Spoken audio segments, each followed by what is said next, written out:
Nuevamente Fernando Fraquelli para hablar un poquito de política y actualidad con un invitado. Un dato importante, interesante, confirmado. Mañana, en horas del mediodía, el jefe de gabinete, Marcos Peña, va a estar en el Parlamento Nacional, va a dar su informe ante el Congreso. Y sin dudas, uno de los temas que se va a discutir con el jefe de gabinete va a ser el tema tarifas. Exactamente.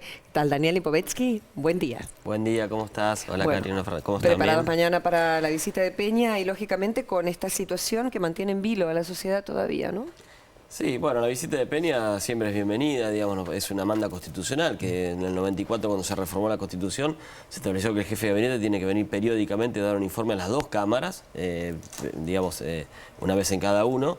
Generalmente, lamentablemente, en los últimos años no se venía cumpliendo con esa manda constitucional y realmente el jefe Marcos Peña lo ha venido haciendo y es muy bueno porque realmente trae mucha información, es quien, digamos, tiene información de todo el Estado y por lo tanto siempre sirve para dar a conocer como el estado del Estado, por decirlo de alguna manera.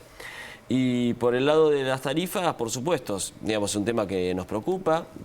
A partir del fallo de la Corte se abre un nuevo periodo, digamos, donde seguramente, bueno, primero vamos a cumplir con el fallo, tal como lo anunció el gobierno, en una actitud que me parece que es la que corresponde, ¿no? La Corte resolvió y nosotros acatamos como debe ser la independencia de los poderes. Me parece que hay que destacar eso, destacar que uno de los jueces propuestos por el propio gobierno fue el que votó en definitiva en contra del recurso del gobierno, lo cual demuestra en definitiva lo que nosotros queremos, una justicia independiente.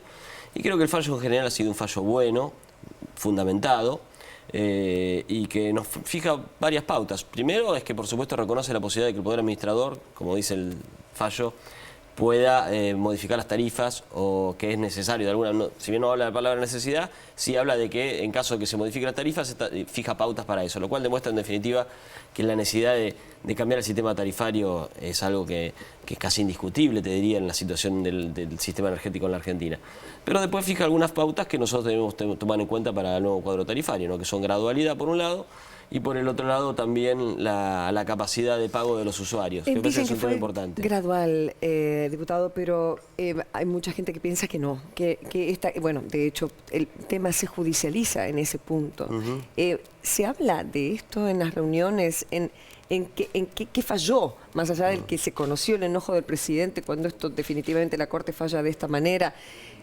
¿Por qué no se le avisó que podían haber un montón de reclamos y recursos como de hecho ahora las pymes van a hacer? Bueno, a ver, siempre que uno toma una medida y eso se plasma en una norma, generalmente las medidas se plasman en normas, siempre está la posibilidad de la revisión judicial y esto es lo que ocurrió en este caso. Después, con respecto a las audiencias públicas, había dos interpretaciones sobre los alcances de la ley. Siempre cuando hay una cuestión de interpretación, las justicias, los jueces teniendo una de las funciones es justamente interpretar los alcances de la ley, y la Corte ya ha fijado claramente cuál es el espíritu de la ley, lo cual yo coincido. En realidad las audiencias públicas son un mecanismo que estableció en su momento el legislador para escuchar la voz de la sociedad cuando uno hace una modificación tarifaria. Más allá de la interpretación de que ya se había hecho una audiencia pública o para que a determinado momento no alcanzaba, la realidad es que el espíritu del legislador es que se escuche la voz de la sociedad al momento que se hace la modificación, no 3 años antes, como digamos algunos interpretaban. Me parece que eso fue lo que vio la Corte, por lo tanto resolvió como resolvió. Y me parece que con respecto al tema de que si se le avisó al presidente, bueno, el presidente era consciente, por supuesto, de lo doloroso que eran las medidas que había tomado, él mismo lo reconoció. También de alguna manera reconocimos que el aumento se había ido más allá de lo que se pensaba, por algo el ministro del Interior, Rogelio Frigerio, en su momento negoció con las provincias y luego lo anunció los topes. Que tienen que ver con algunas cosas que, por ejemplo, no se tuvieron en cuenta, que era el tema climático, y eso significó que mucha gente que gastó más energía que el año pasado, y eso significó perder los premios que uno tenía por ahorro de energía, entonces el aumento fue mayor. Daniel, hubo una serie de cosas que terminaron en este resultado, que ahora va a ver que la Corte nos da una nueva oportunidad para hacerlo de alguna otra manera, y seguramente lo haremos de una manera que cumpla con el fallo de la Corte, y que en definitiva me parece que hay que direccionarlo, proteger sobre todo a los usuarios más vulnerables, que esa es la idea. Daniel, ¿cuál es la discusión puertas adentro del oficialismo? En el seno de la Cámara de Diputados, donde hay posturas disímiles entre lo que plantea el PRO y lo que plantea el radicalismo. Y en el seno del Gobierno Nacional, las posturas también entre los sectores o el ala política y el ala técnica del Gobierno. Debate siempre hay. La verdad que en ese sentido nosotros somos el Frente Cambiemos, un frente muy amplio con diferentes visiones y por lo tanto siempre tratamos de debatir para ver de alguna manera cómo ayudamos a que el gobierno esté mejor y eso lo discutimos mucho, sobre todo antes de la venida del ministro Aranguren, que creo que fue una buena visita, 12 horas, un ministro del Poder Ejecutivo, la verdad que respondiendo muchas preguntas, me parece que fue una buena visita, y siempre se debatió sobre ese tema.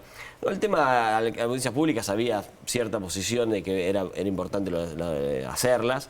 Me parece que la clave acá es, hay consenso también sobre que el sistema energético anterior ya no iba más. Me parece que pensar que todavía hoy hay 5 millones de hogares en la Argentina que no tienen gas de red. Provincias enteras, acá nomás de la capital y provincias enteras. Y vos ves que a su vez el gobierno anterior gastó miles de millones de pesos en subsidiar a gente que podía pagar tarifas más altas. Ayer, el día del domingo, salió un informe en uno de los diarios de mayor circulación donde hablaba de que las familias más ricas recibían 6.000 pesos por mes en subsidios energéticos frente a las familias más pobres que recibían 2.000, mientras tenemos un montón de gente que tiene que comprar el gas en garrafa. Era un despropósito. ¿Pero qué determina ese semejante desarreglo y por qué no se arregló ya? Bueno, es tan difícil. En definitiva, el sistema energético anterior había colapsado. Fue un error porque claramente pasamos de ser un país autoabastecido en materia de gas a ser un país que tiene que importar gas de Bolivia antes o de Chile. Hubiesen preferido por lo tanto, claramente era un sistema no solamente injusto, por esto que hablamos, sino también que no servía, porque en definitiva esos miles de dólares que nosotros gastamos hoy en importar, podríamos estar usándolo hoy para darle cloaca al 30% de la gente que no tiene. ¿Hubiesen preferido que hubiese estado presente Julio De Vido en la sesión con Aranguren? Claro que nos hubiera gustado que esté De Vido, primero porque fue el responsable de este fracaso de la política energética anterior, pero no nos sorprendió, porque la realidad, ustedes saben que De Vido en sus 12 años como ministro nunca fue al Congreso. Y nosotros en estos 6 meses, creo que 8 meses, han venido casi todos los ministros al Congreso. Esas son dos maneras diferentes de hacer política. A mí no me sorprendió la ausencia de De Vido, pero nos hubiera gustado, por supuesto, que esté así. Nos contaba un poco por qué, por ejemplo, gastó tanta plata en subsidiar las tarifas y no le exigió a las empresas que hagan inversiones. Y hoy tenemos el problema que tenemos. Se habla mucho de Aranguren y la situación personal de que tenga sus acciones en Shell y con otros funcionarios ocurre esta situación de que vienen del ámbito privado con toda la enorme experiencia que les da ese lugar para luego trabajar en la parte pública. ¿Se discute entre ustedes todavía esta situación para que una vez que se pasa a la situación pública se deje absolutamente de lado, cosa que el propio presidente incluso lo ha tenido que hacer? Sí, todo se discute. Nosotros, la verdad, en ese sentido, un ámbito de... ¿Pero hay algo concreto, algún proyecto de ley en este sentido? A ver, nosotros creemos que la ley de ética pública está y por lo tanto lo que tiene que sujetarse todo el funcionario es a la ley de ética pública. El otro día Aranguren se les hizo preguntas al respecto de sus acciones de Shell y él respondió que se sometió a la justicia. Por lo tanto, lo que esperemos es que la justicia resuelva rápido esa situación para que no haya más dudas. Si realmente está dentro del marco de la ley de ética pública o no. Si no está, el ministro tendrá que ver qué hace con sus acciones. Y si está dentro del marco y la justicia lo resuelve, así como respetamos el fallo de la Corte, seguramente respetaremos el fallo de la justicia vinculado con esta situación de Aranguren, ¿no? Bueno, de todo esto también se va a hablar mañana con Marcos Peña. Gracias, Daniel. Gracias a ustedes. Un placer.